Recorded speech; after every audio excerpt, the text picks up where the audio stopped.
Oi, alunos do sétimos, tudo bom com vocês? Então vamos a mais uma videoaula. Lembrando que nós já estamos na apostila 2 e o capítulo 9, tá? Então hoje vai ser sobre vermes e doenças. Então, muito bem.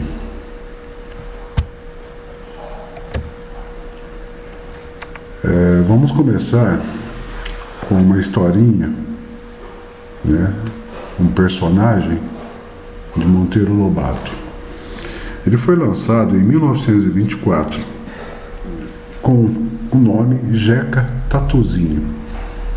Personagem símbolo criado por Monteiro Lobato, veio ensinar noções de higiene e saneamento às crianças.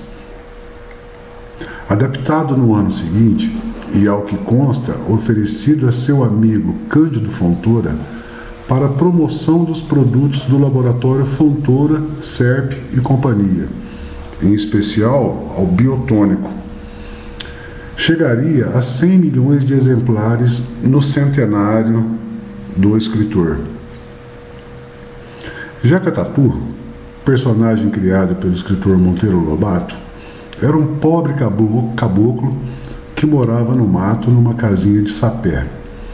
Vivia na pobreza, em companhia da mulher, muito magra, e de vários filhos pálidos e tristes. O personagem de Monteiro Lobato era um caipira considerado por todos como preguiçoso e idiota, que, ao se descobrir doente de amarelão, trata-se, cura-se e torna-se fazendeiro rico. Muito bem, em nosso país é muito alto o número de pessoas contaminadas por parasitas, como vermes.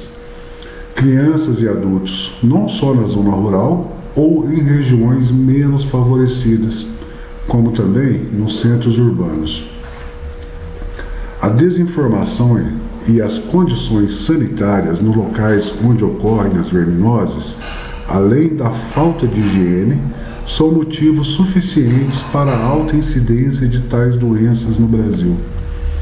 É vital a conscientização e informação da população a respeito dos meios pelos quais o ser humano adquire as verminoses e como pode combatê-las.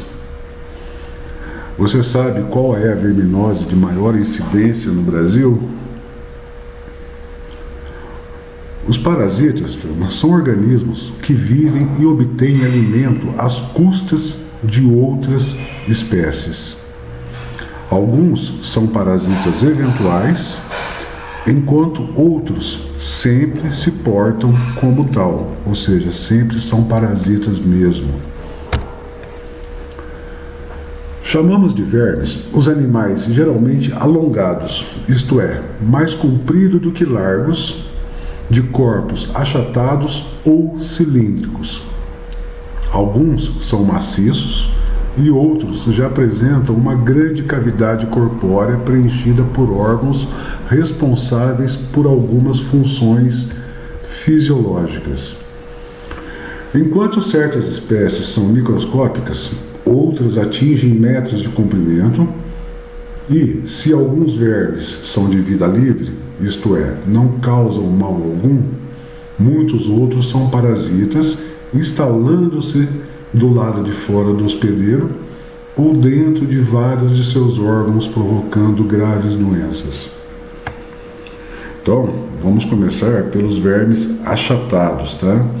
Os vermes achatados também são conhecidos como plateumintos.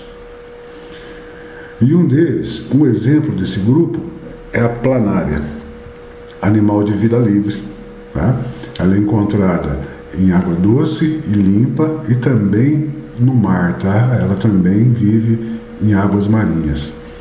Então aqui um desenho de uma planária com a sua boca ventral e a sua faringe e seus dois olhinhos, tá? Então esses olhos dorsais da planária permitem apenas que ela perceba o que é claro e escuro. Ela não consegue formar imagens. A planária é carnívora e só tem a boca como entrada e saída. tá? Pois não possui ânus. A passagem do oxigênio para dentro do corpo e a saída do gás carbônico ocorrem pelo tegumento, ou seja, pela pele. Portanto, a sua respiração é aeróbia. Respiração aeróbia, turma, é todo ser que respira oxigênio, tá? Não há sistema circulatório ou sangue, porém, células especiais jogam a urina para fora do corpo e há um sistema nervoso bem mais complexo do que nos cnidários, com um grupo de células especiais na região anterior do corpo, que seria um cérebro primitivo. Quanto à reprodução, a planária é hermafrodita, uma vez que produz gametas masculinos e femininos. Mas sozinha, ela raramente se reproduz, isto é, os gametas masculinos de uma planária só se encontram com gametas femininos de outra planária, ocorrendo dessa forma o que chamamos de fecundação cruzada. Dos ovos saem minúsculas planárias, portanto, não existem fases intermediárias, chamadas larvas. Por isso, dizemos que seu desenvolvimento é direto. E uma curiosidade bem interessante das planárias, turminha, aqui do lado, ó, é a capacidade de regeneração desses animais. É muito grande. Um exemplo, ó, cortando-se um animal em 3, podemos obter 3 novas planárias. Então, se eu pegar uma planária e fizer decepar ela, cortar ela em 3, o que eu vou fazer? Eu vou fazer com que surjam 3 novas planárias. Então, a capacidade de regeneração dela é absurda. Então, agora vamos ver algumas doenças causadas por vermes achatados, tá? Por plateumintos, que são os vermes achatados. A primeira dele é o Schistosoma mansoni. É o causador da esquistossomose. É uma verminose frequente no Brasil e no mundo. É considerada uma doença negligenciada. Negligenciada porque ela poderia ser evitada com esgoto sendo tratado, tá? Tratamento de esgoto, saneamento básico. O xistossoma é um verme cujo macho é curto e com um sulco na face ventral, onde ele abriga a fêmea, que é mais delgada. Então observe aqui, ó, esse é o macho, tá? Ele tem um sulco aqui embaixo, uma abertura, né, na face ventral, onde ele carrega a fêmea junto com ele. Ele vive anos no fígado, onde os vermes adultos se alojam. Nas veias hepáticas, ou seja, nas veias do fígado, ocorre a fecundação das fêmeas. Depois, os casais migram para vasos intestinais, onde as fêmeas põem os ovos com um espinho que perfuram a parede dos capilares e caem na cavidade intestinal, onde, com as fezes, são eliminados para o meio. Na água, os ovos originam uma lava ciliada, que é também conhecido como miracídio, a qual, em poucas horas, deve encontrar o seu hospedeiro, tá? Que esse hospedeiro ele é um caramujo de água doce. Se ela não encontrar o hospedeiro, ela poderá morrer, tá? Então o miracídio, ele penetra no caramujo, está aqui o esqueminha aqui embaixo, ó. Ele penetra no caramujo e se transforma numa bolsa que origina grande número de larvas com caudas bifurcadas, tá vendo aqui as caudas bifurcadas? Elas são chamadas de cercárias.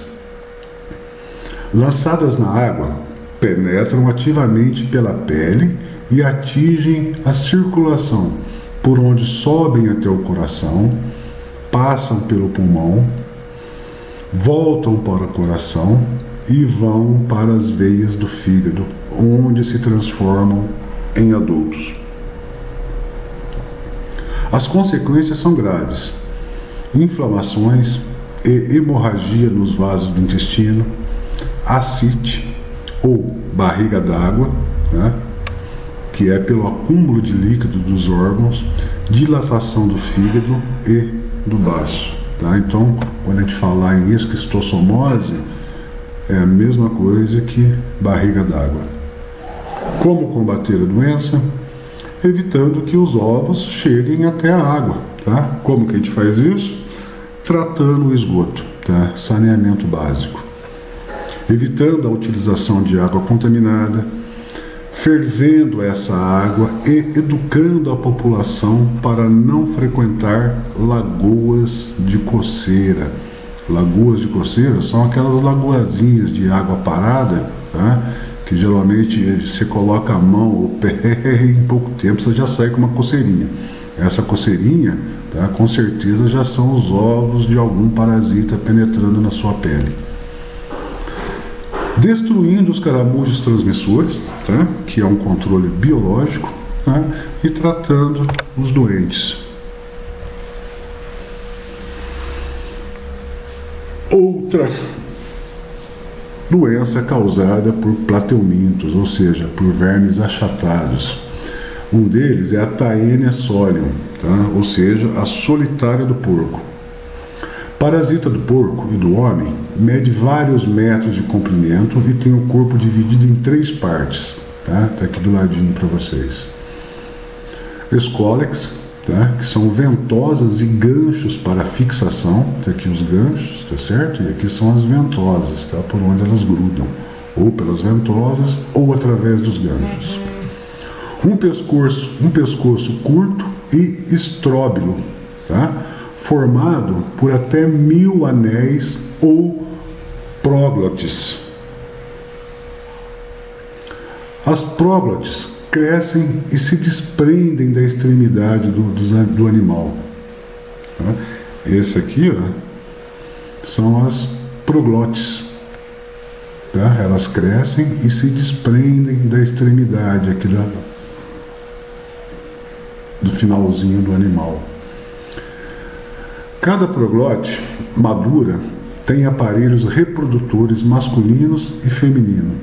Assim, pode ocorrer a autofecundação, ou seja, ela se reproduz sozinha.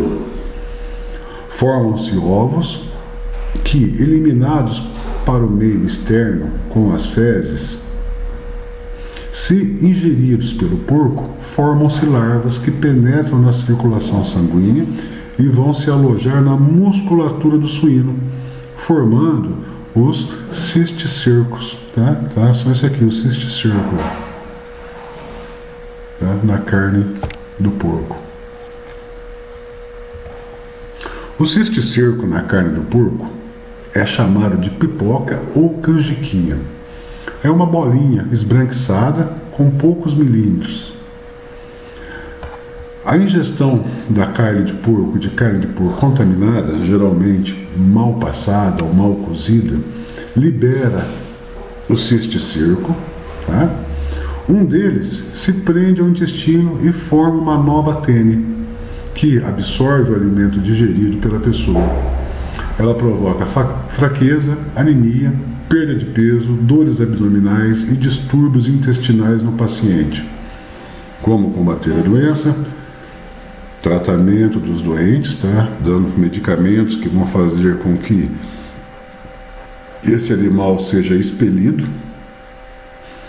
Instalação de saneamento básico, ou seja, tratamento do esgoto. Cuidado com as criações de porcos. Fiscalização aos abatedouros clandestinos, tá? E evitar carne mal passada, tá? Mal cozida, mal assada. As carnes têm que ser bem cozida, bem assada. A cisticercose, tá? É produzida pela mesma Taenia solium, tá? Só que agora a cisticercose ela já não usa mais o porco como primeiro hospedeiro, tá? Ela vai direto para o homem. Então veja bem, ó, com verduras ou frutas mal lavadas ou mãos sujas, uma pessoa pode ingerir ovos e fazer o papel do porco. Os ovos abrem-se no intestino e as larvas dão origem aos cisticercos, que se alojam principalmente na musculatura, no olho, levando à cegueira, e em outros órgãos, tá? Então é a cisticircose. Quando os cisticírculos atingem o cérebro, pode ocorrer a neurocisticircose, muito mais grave, pois acarreta dores intensas, epilepsia, meningite, distúrbio do comportamento e até a morte. Nem sempre as cirurgias são satisfatórias, tá? Ocorrem casos de ter que fazer uma cirurgia, né, na cabeça, né, no cérebro, para retirar esse animal que está lá dentro, tá? E nem sempre essa cirurgia dá um resultado esperado. Então, por isso, devemos evitar a ingestão de água não tratada e verduras mal lavadas, além de fazer a higiene das mãos e das unhas. A Taenia saginata é a solitária do boi, tá? Então ocorre a mesma coisa. Se ingerirmos carne bovina mal passada e contaminada com cisticírculos, podemos adquirir a teníase. Porém, ela não costuma provocar cisticircose. Então aqui nós temos, ó, do ladinho, o E. cólix da Taenia saginata, tá? Diferente da primeira aqui, ó, que possui os ganchos na cabeça, tá? Essa aqui ela já não possui os ganchos, mas elas têm ventosas onde elas se agarram no nosso intestino, no nosso organismo. Então, até aqui, ó, foram os vermes achatados, tá? Os plateumintos. Agora nós vamos falar dos vermes roliços, tá? Que eles também são chamados de nemateumintos. Tem como exemplo a lombriga, e nesse grupo quase todos têm hábitos parasitas. Apesar de prejudiciais aos animais e também às plantas, os parasitas são formas de vida muito interessantes, pois devem apresentar certas características que permitem sua sobrevivência num ambiente muito difícil. O corpo de seus hospedeiros, tá? Os quais farão de tudo para ficarem livres desses incômodos organismos.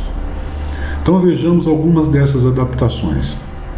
Os parasitas, como os vermes, por exemplo, possuem cutículas, tá? Ou pele esbranquiçada, que protege o seu corpo contra as enzimas digestivas dos hospedeiros.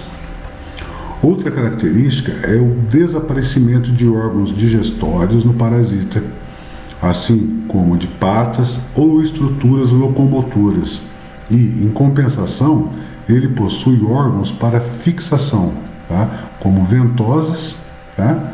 E ganchos.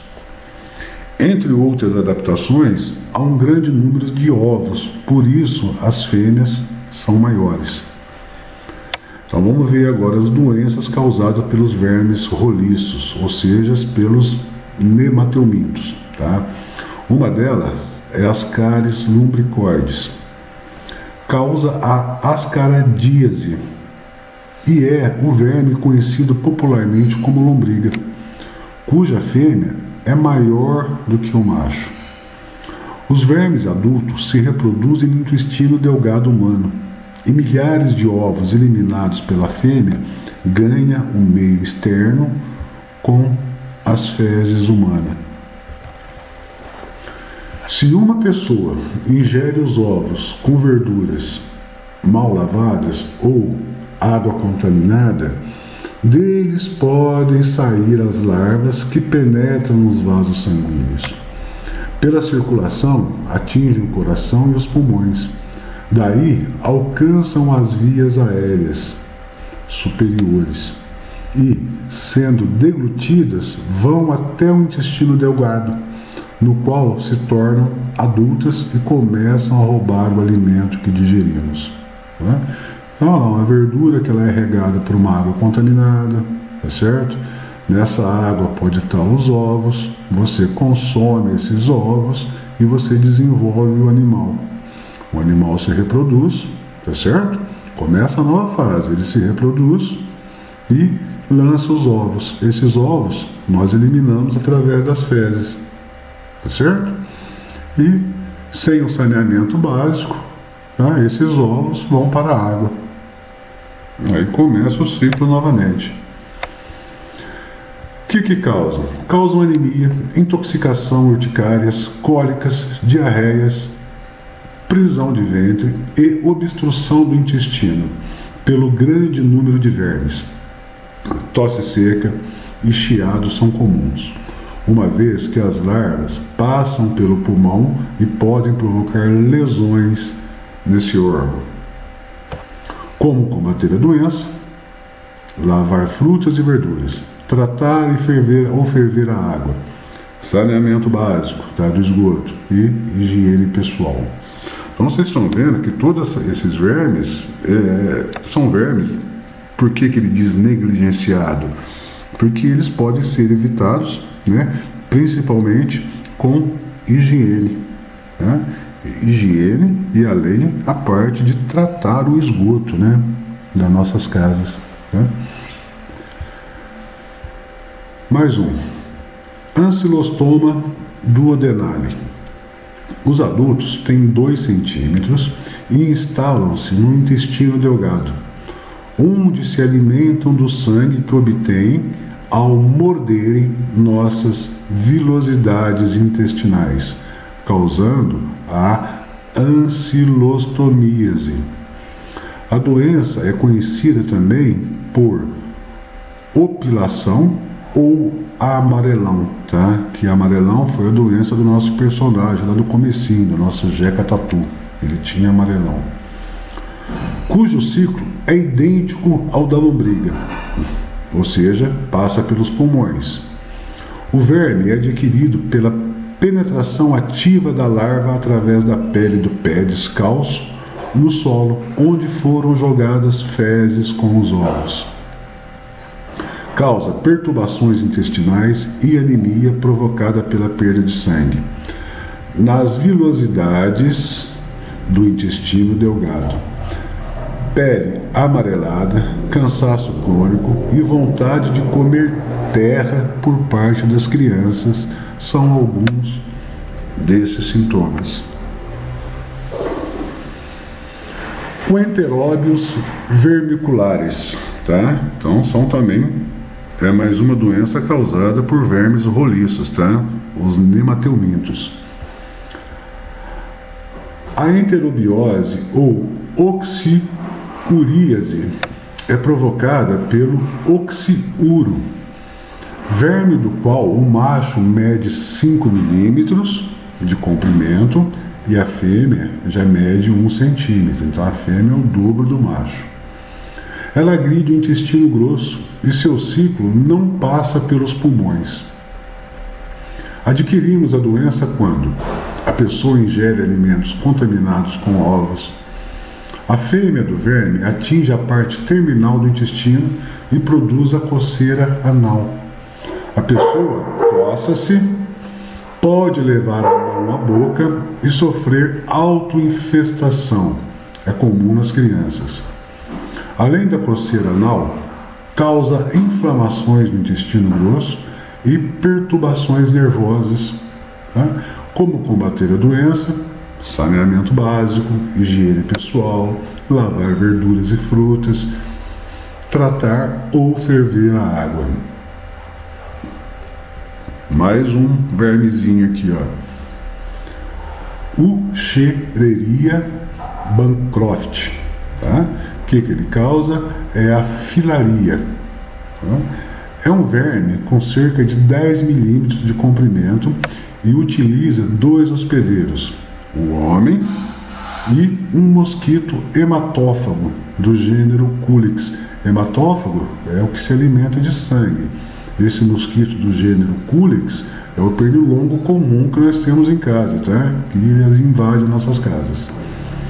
Então, ao picar um homem contaminado, infestado, o mosquito ingere larvas microfiliárias, as quais, no corpo do inseto, sofrem mudanças e migram para as peças bucais do Culex. A saliva contaminada do mosquito passa para o nosso sangue e as larvas transformam-se em adultas nos vasos linfáticos, que, obstruídos, causam um acúmulo de substâncias. Daí a formação de inchaços monstruosos nos pés, nas pernas, braços, mamas, lábios vaginais e bolsa escrotal. Por isso, a denominação elefantíase ou filariose. Então tá aqui, um exemplinho, eu coloquei uma fotozinha para vocês. Esse aqui é filariose ou elefantíase. Os vasos linfáticos foram obstruídos, provocando esse inchaço, esse acúmulo de líquidos e substâncias. Mais um que não está aí no livrinho de vocês, mas é interessante colocar, que é o chamado bicho geográfico. Ele até tem um apelido simpático, bicho geográfico. E levou essa fama porque fica debaixo da pele, desenhando linhas que se parecem com mapas inexistentes. Cientificamente chamado de larvas migrans cutâneas, o bicho geográfico é uma infecção de pele ocasionada por parasitas que vivem no intestino de cães e gatos e que contamina uma pessoa quando tem contato com resquícios, com restos das fezes desses animais. Esses parasitas se chamam Ancylostoma brasiliense e o Ancylostoma canino. Então, tem um bicho escondido na areia. As áreas mais acometidas são os pés, pernas, mãos e nádegas. E crianças são as principais vítimas. Na maioria dos casos, a pessoa se infecta quando entra em contato com areia de praia ou de parquinhos contaminada. Isso porque cães e gatos costumam defecar em ambientes arenosos, e tais locais se apresentam propícios para a eclosão dos ovos desse parasita, que vai penetrar no nosso corpo através da pele. Tá certo, turma? Então, essa foi mais uma videoaula. Espero que tenham gostado. Na semana que vem estaremos de volta. Um abraço a todos e até lá.